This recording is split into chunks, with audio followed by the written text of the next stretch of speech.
चतुर की कहानी। एक गांव में रामलाल नाम का एक चतुर व्यक्ति रहता था।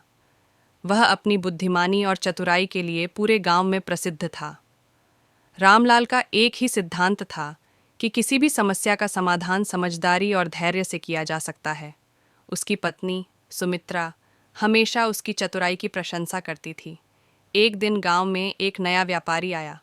उसने गांव वालों से कहा, मैं एक प्रतियोगिता आयोजित कर रहा हूँ। जो व्यक्ति मेरी पहेली का उत्तर देगा उसे मैं 500 सोने के सिक्के दूंगा। गांव के लोग यह सुनकर उत्साहित हो गए। अगले दिन व्यापारी ने अपनी पहेली सुनाई। ऐसी चीज़ क्या है जो हर जगह होती है लेकिन दिखाई नहीं देती?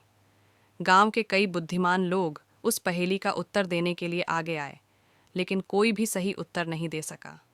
अंत में गांव वालों ने रामलाल से निवेदन किया कि वह इस पहेली का उत्तर दे।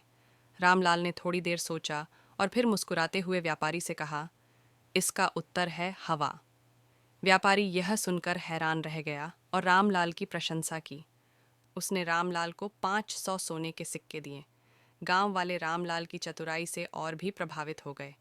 कुछ समय बाद रामलाल के पास एक और चुनौती आई।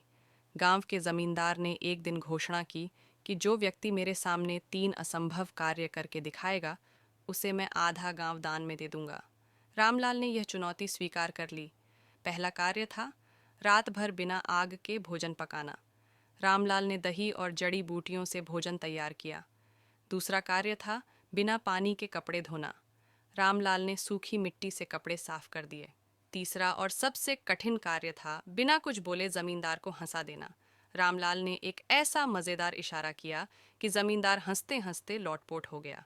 जमींदार रामलाल की बुद्धिमानी से इतना प्रभावित हुआ कि उसने आधा गांव उसे दान में दे दिया। इस तरह रामलाल ने अपनी चतुराई से न केवल अपनी प्रतिष्ठा बढ़ाई बल्कि गांव वालों के लिए एक प्रेरणा भी बन गया।